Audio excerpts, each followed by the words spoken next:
Hold it. Good. Again like that. Hold it. Again. Hold it. Again.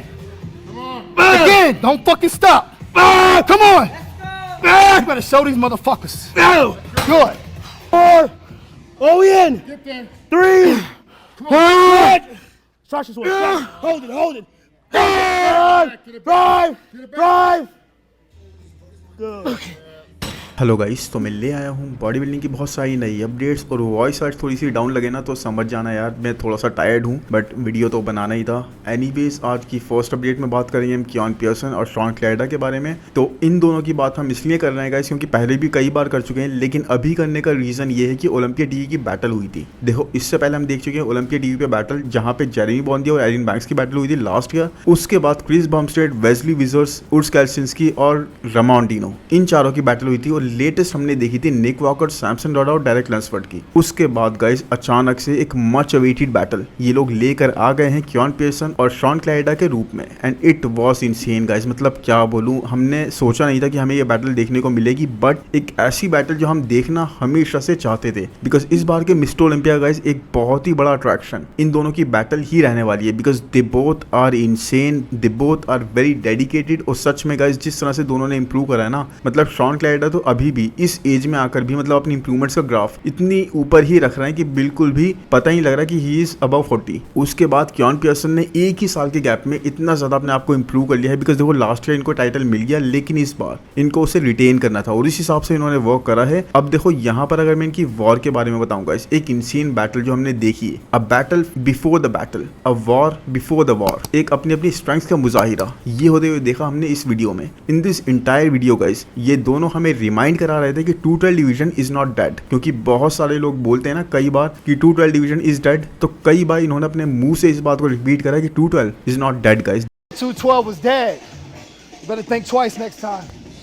Keeping it alive, and ये living example थे इस video के अंदर इस चीज का guys. Such great icons, such great representative for the sport, for the division.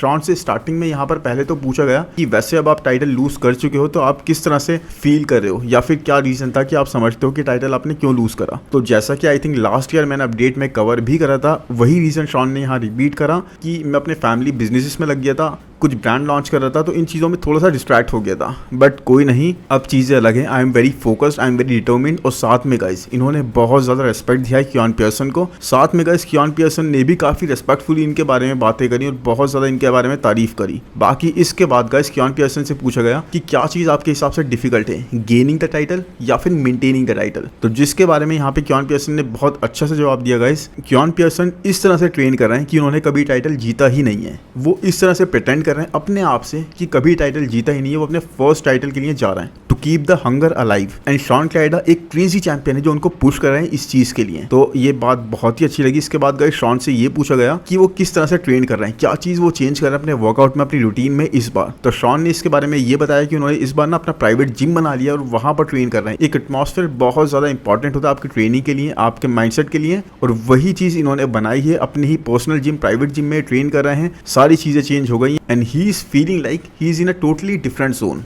And I must say guys, I must say Keone Pearson was looking huge. He was looking huge. बहुत ज़्यादा massive side पे लग रहे थे, क्योंकि देखो Shawn क्लाइडा बहुत ज़्यादा लूज जो टी शर्ट वो पहनते हैं, ओवरसाइज टी शर्ट जो पहनते हैं वो पहने हुए थे, जबकि कियान पियर्सन एक टाइट टी पहने हुए थे, तो उनकी फिजिक और ज़्यादा निकल के आ रही थी। एंड टू सम एक्सटेंट मुझे ये चीज़ पसंद भी बहुत ज़्यादा आती है कि शॉन क्लाइडा कैसे कोई हिंट भी नहीं देते अपनी फिजिक का, मतलब बीच बीच में एक आध फिजिक अपडेट दे देंगे, लेकिन उसके बाद बहुत लंबे टाइम तक अपनी फिजिक को हाइड करके रखते हैं, बिल्कुल उसी तरह से जिस तरह से एंड्रू चैट करते हैं। हाँ वो बात अलग है कि एंड में इन्होंने अपना टी रिमूव कर दिया था, उसके बाद टैंक टॉप में दिखाई दिए। खैर उस बारे में आगे जाके बात करेंगे। अभी तो आप ये देखो the muscle hardness, Keone Pearson के मसल्स में किस तरह की विजिबल थी, यहाँ पर बहुत ही जबरदस्त लग रही थी। And even though guys Shawn के पास भी मसल हार्डनेस इंसेन लेवल की है, आई थिंक कियान पियर्सन से ज्यादा ही होगी, लेकिन कियान पियर्सन की मसल हार्डनेस यहाँ पर निकल कर इसलिए आ रही थी कि एक साल के पीरियड में, मतलब ये 8-9 महीने के गैप में इन्होंने अपनी फिजिक को बहुत ही अलग लेवल तक इंप्रूव कर लिया। मतलब 9 साढ़े 9 वीक आउट है ये दोनों, उसके बाद भी इनके मसल्स इतने ज्यादा हार्डनेस दिखा रहे थे, इतनी ज्यादा कंडीशन दिखा रहे थे। दे both were looking ahead of the schedule, मतलब ऐसा नहीं लग रहा था कोई भी पीछे चल रहा है। ये तो ऐसे लग रहा था कि 9 वीक से पहले, 9.5 वीक से पहले ही रेडी हो जाएंगे शो के लिए, और यही चीज स्पेशल थी। एंड जिस तरह से गाइस कियान पियर्सन यहाँ पर ट्रेन कर रहे थे ना मैन, मतलब यंग ब्लड, ऐसा लग रहा है कि ये डोमिनेट करेंगे ओपन डिवीजन में जब भी आ गए। He is going to bring one hell of a battle to any division he competes in. Come on. 2 big ones. Let's go, baby. Let's go. 2 big ones. Another one, motherfucker. Come on. Work. Yes. Get another one. Big drive. Hold it down. Hold it down there. Hold it. 2, 3. Again. Yeah, let's do it. Come on. Come on. Go for it then. Go for it. Come on. Drive. Good. Again. One more. Let's go, baby. Let's go, bro. Let's go. Work. Come on, Work. get that. Drive. Yeah, nice one. Drive. I like that. I like that. Good. Yes. Yes, sir. Shit. Is so damn good man, इतने ज़्यादा motivated, मतलब आप देख रहे हो वही बात जो हार्डी फील करते हैं, वही बात जो शॉन फील करते हैं, वही बात लेकर कियान पियर्सन भी ट्रेन कर रहे हैं कि भाई ऐसा है कि मैंने अभी तक कोई टाइटल जीता नहीं है, मैं इस तरह का अपने माइंडसेट बना चुका हूँ और इसी तरह ट्रेन कर रहा हूँ कि पहली बार first time I am going for some title. देखो किस तरह का माइंडसेट है ये। तो इनके वर्कआउट में गाइस दोनों के, शॉन क्लाइडा और Keone Pearson, the intensity level was crazy, जैसा कि आप देख रहे हो, मैं क्लिप्स लगा रहा हूँ बीच बीच में। I mean look at the faces guys, किस तरह से ये दोनों एक दूसरे को पुश कर रहे थे। दे both were looking more than ready already. Look at the hunger guys, किस तरह से हंग्री हैं दोनों फिर से चैंपियन बनने के लिए और अपने डिवीजन का नाम रोशन करने के लिए, अपने स्पोर्ट का नाम रोशन करने के लिए। And the way they both were pushing each other man, goosebumps आ रहे थे एक्चुअल में, आप लोगों को भी आ रहे होंगे इनकी ट्रेनिंग देखकर। और बार बार ये बोले भी जा रहे थे कि हम यहाँ मजाक करने नहीं आए, कुछ बातें करने नहीं आए, हम यहाँ करना है ट्रेन करने और दिखाने की एक्चुअली किस तरह से ग्रोन मैन ट्रेन करते हैं। इनफैक्ट यहाँ पर स्टार्टिंग में जब बैक ट्रेन करना स्टार्ट ही कर रहा था ना, उसी टाइम पर शॉन क्लाइडा की फोर आर्म्स उसी वक्त बहुत ज़्यादा हार्डनेस कैरी करती हुई दिख गई थी, पंप हो गई थी, उनके आर्म्स पूरी तरह से पंप हो गए थे, उनके पूरे वेन्स वगैरह, वैस्कुलरिटी वगैरह मसल्स पे दिखनी लग गई थी वो तभी से ही। Look at the forearms यहाँ पर शॉन क्लाइडा की, अमेजिंग ना, such a complete bodybuilder he is. कोई भी बॉडी पार्ट ये लैक नहीं करते, veins, hardness, vascularity, even on the forearms guys किस तरह की दिख रही है आप अमेजिंगली, ये देखो। And I can not wait, कोई भी वेट नहीं कर सकता इन दोनों की बैटल देखने के लिए, जो ये पैकेज लाएंगे मिस्टर ओलंपिया के स्टेज पर। क्योंकि देखो यहाँ पर इस पॉइंट पर आकर एंड में आकर शॉन क्लाइडा ने अपना टी रिमूव कर दिया and he looked amazing. He was wearing a tank top, उससे ज़्यादा उन्होंने रिमूव नहीं करा, अपनी पूरी फिजिक उन्होंने यहाँ भी नहीं दिखाई। जबकि अब तक जितनी बैटल हुई हैं हमने कहीं ना कहीं फिजिक कंपैरिजन या फिर पोजिंग करते हुए इन लोगों को देखा है आपस में टी रिमूव करके, लेकिन यहाँ पर ऐसा कुछ नहीं हुआ। कियान पियर्सन ने भी अपना टी रिमूव करा, लेकिन वो भी टैंक टॉप वगैरह टाइप में ही दिखाई दिए। लेकिन Shaun Clarida man, he looked insane. मतलब जो स्टार्टिंग में मैं आपको बोल रहा था ना कि कियान पियर्सन की मसल हार्डनेस अमेजिंग लग रही है, शॉन क्लाइडा के टी रिमूव करते ही उनकी मसल हार्डनेस हमें सॉफ्ट लगने लग गई। मतलब समझो यहाँ सिर्फ मैं कंपैरिजन कर रहा हूँ कि शॉन क्लाइडा इतनी ज्यादा मसल मैच्योरिटी, इतनी ज्यादा वैस्कुलरिटी, इतनी ज्यादा वेन्स प्रेजेंट कर रहे थे अपनी फिजिक पे कि it was like out of the world. 9.5 weeks out के हिसाब से इनकी कंडीशन की muscle hardness, man he was looking crazy, he was looking crazy. और यहाँ मैं कियान पियर्सन की बुराई नहीं कर रहा guys, he was also looking insane. But अगर मैं सिर्फ कंपेयर करूँ ना तो यहाँ पर देखो सीनियरिटी के हिसाब से, मसल मैच्योरिटी के हिसाब से शॉन क्लाइडा काफी आगे लग रहे थे इस मामले में। बाकी कियान पियर्सन ने जिस हिसाब से प्रोग्रेस करी है वो भी कमेंडेबल है, वो भी इतने कम टाइम में। लास्ट ईयर तो देखो जीत गए थे, इस बार he is bringing it all, एक पूरा पैकेज लेकर आने वाले हैं, वो भी स्टेज पर। But Shaun Clarida man, he is a vascular freak. जिस तरह के मसल्स उनके पॉप कर रहे थे ना ट्रेन करने के बाद ही, थोड़ा सा बैक ट्रेन करते ही उनके डेल्ट्स पॉप आउट कर रहे थे, उनके आर्म्स पॉप आउट कर रहे थे, man he was looking crazy, he was looking insane. Let's go. Easy. Squeeze, hold it. Hold it. Good, again like that. Hold it. Again. Hold it. Again. Again. Don't fucking stop. Come on. You better show these motherfuckers. Good.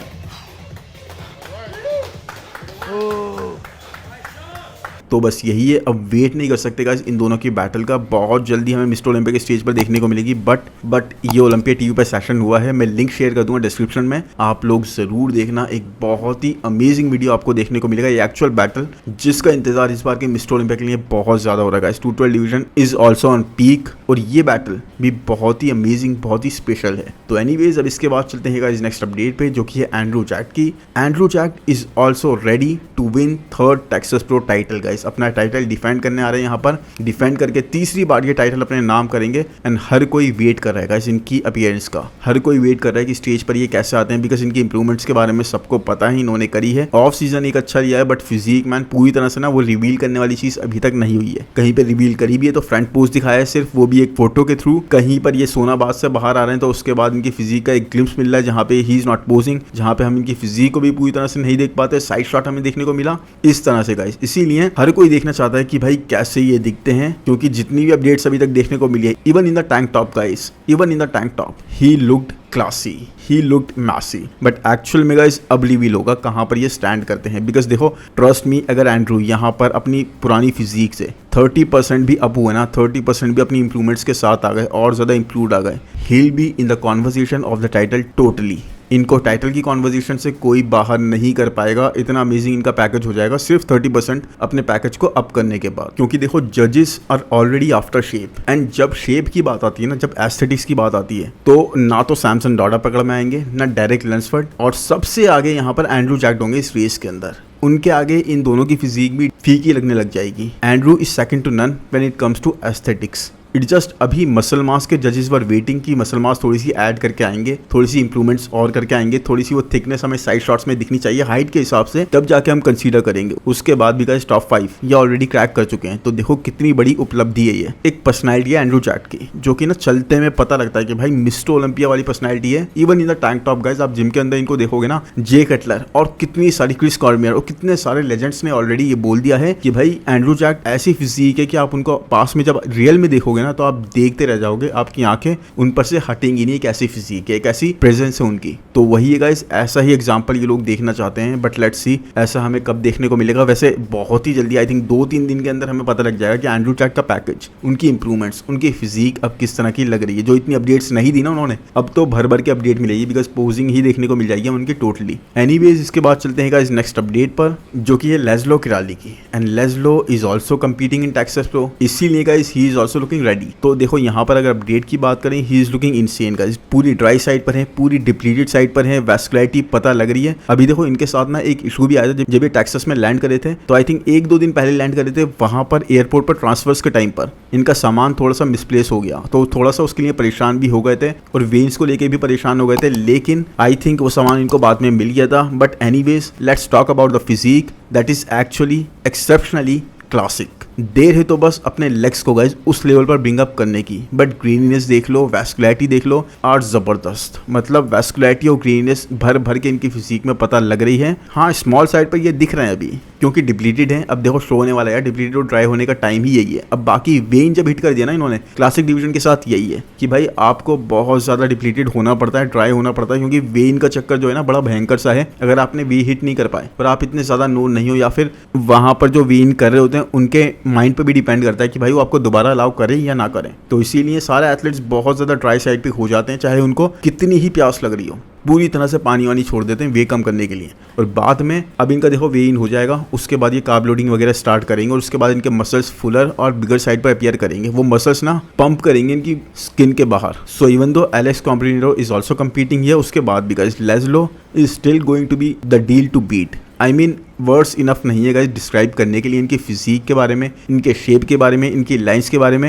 And इनके legs guys definitely are looking bigger. इन updates के अंदर सब जितनी भी updates देखी ना हमने, even in the dry state guys, dry और डिप्लीटेड स्टेट में होने के बाद भी इनके लेग्स में वो मसल मास पता लग रही है, इंप्रूवमेंट्स हुई हैं, पहले से बिगर साइड पे लग रहे हैं। So let's see, I really hope अपनी पीक को ये पूरी तरह से नेल कर दें, अपनी पीक प्रॉपर्ली हिट करके आए। एंड पैट्रिक टूर इनकी साइड है गाइस, तो इससे कम हम इनसे कोई एक्सपेक्ट करेंगे नहीं। बाकी यहाँ पर अगर कोई चैलेंज बन सकता है इनके लिए, तो वो है गाइस एलेक्स कॉम्प्रेनेरो, बिकॉज वो एलेक्स कॉम्प्रेनेरो एक बहुत ही जाने माने नेम है क्लासिक डिवीजन के, और इसीलिए गाइस इनके होने की वजह से यहाँ पर टेक्सास प्रो में क्लासिक डिवीजन का लाइनअप भी थोड़ा सा स्ट्रांग हो गया है। बाकी Alex is competing here, the last years master champion from classic division, एक अमेजिंग फिजिक, और top 5 I think 2 bar crack कर चुके हैं नॉर्मल मिस्टर ओलंपिया में। उसके बाद आनो क्लासिक चैंपियन भी रह चुके हैं। But last year guys even though masters Olympia इन्होंने जीता था, उसके बाद भी जब ये मिस्टर ओलंपिया में आए थे तो टॉप 10 भी क्रैक नहीं कर पाए, जो कि एक बहुत ही बड़ी बात है, एक बहुत ही अच्छी फिजिक के लिए। नाउ इस बात से आप अंडरस्टैंड कर सकते हो the level of competitiveness this lineup is carrying.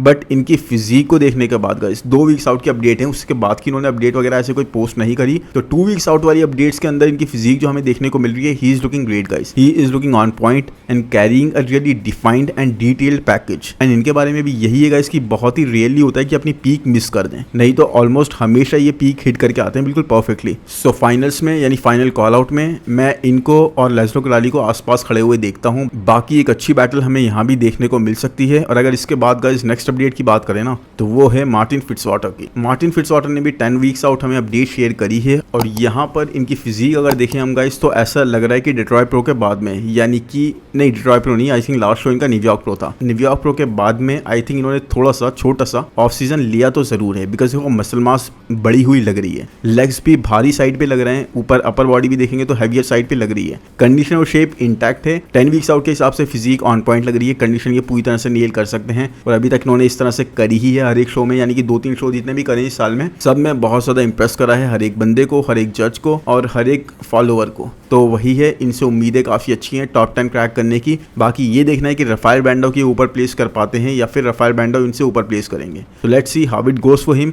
बाकी आज की लास्ट अपडेट की बात करें तो वो है गाइस ब्रैंडन करी के बारे में। ब्रैंडन करी ने भी अभी कुछ रीसेंट फिजिक अपडेट पोस्ट करी है, ये तो बहुत ही रेयरली करते हैं, बट यहाँ पर इन्होंने थोड़े से वर्कआउट करते हुए वीडियोस अपने पोस्ट करे हैं। तो ब्रैंडन करी के बारे में स्पेशल बात यही है गाइस कि इस बार मुझे नहीं लगता इनका एक अच्छा पैकेज हमें देखने को मिलेगा, बिकॉज इनके जो कोच थे अब्दुल्ला, वो भी इनके साथ अब वर्क नहीं कर रहे हैं। अभी रिसेंटली एक पॉडकास्ट हुआ था जहाँ पर अब्दुल्ला काफी नाराज से दिखाई दिए इनको लेकर, बिकॉज उन्होंने यही बोला कि भाई आप पूरे साल इस तरह से ट्रेन नहीं करते, ऑफ साइकिल चले जाते हो या फिर इस तरीके से डेडिकेटेड नहीं रहते, और बिल्कुल लास्ट में 10-11 वीक्स पहले आप आ जाते हो मिस्टर ओलंपिया के और मुझसे बोलते हो कि आपको शेप में ले आऊं, आपको उस तरह से कंडीशन में ले आऊं। तो ये चीज पॉसिबल नहीं है। सारे एथलीट्स जितने भी आप देखोगे पूरी तरीके से पूरे साल ट्रेन कर रहे हैं, पूरे साल अच्छी फिजिक मेंटेन कर रहे हैं, नहीं तो ऑफ सीजन ले रहे हैं। बट ब्रैंडन के साथ इन्होंने बताया ऐसा कुछ भी नहीं है, पूरे साल वो एंजॉय करते हैं। एक वही बात है कि पूरा ऑफ गियर जाके एक मसल मास काफी अच्छे से लूज कर देते हैं, सॉफ्टर साइड पे भी हो जाते हैं, उसके बाद बिल्कुल लास्ट में आके पुश करने के लिए बोलते हैं अपने कोच को। तो इस तरह से आई थिंक कोच का भी ट्रैक रिकॉर्ड खराब होता है, जो कि अब्दुल्ला ने खुद बोला इस बारे में, खुद बोला उन्होंने इस बारे में, इसीलिए उन्होंने मना कर दिया कि बॉस आपको इस बार मैं ट्रेन नहीं करूंगा, मुझे नहीं लगता मैं आपको 10-12 वीक्स के अंदर उस शेप में लेकर आ सकता हूं जहां पर आप स्टेज पर कंपेटिटिव लगो। तो इसी रीजन से उन्होंने मना कर दिया। लेकिन आई बिलीव ब्रैंडन करी के साथ अब कोई और वर्क कर रहा है, कोई और उन्हें ट्रेन कर रहा है, और इसीलिए गाइस अब उनकी फिजिक थोड़ी सी वापस आती हुई दिख रही है। लेकिन